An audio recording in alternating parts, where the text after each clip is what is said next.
Isang bansang taon-taon kung bisitahin ng mga kalamidad at trahedya, lalo na yung mga dulot ng mga bagyo at pagbaha.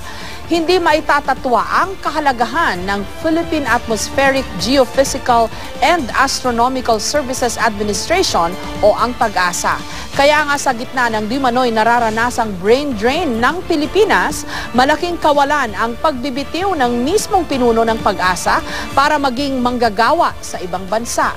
Hindi bali po kung singdalas lang sana ng pagbuhos ng ulan, ang pagdami ng mga eksperto sa weather forecasting at iba pang kahalintulad na trabaho. Pero sa huling tala ng UNESCO o ng United Nations Educational, Scientific and Cultural Organization, nasa 165 kada 1 milyong Pilipino lang daw ang bilang ng mga RSE o Researchers, Scientists and Engineers sa bansa. Ang dapat 380 na RSE kada 1 milyon ng populasyon.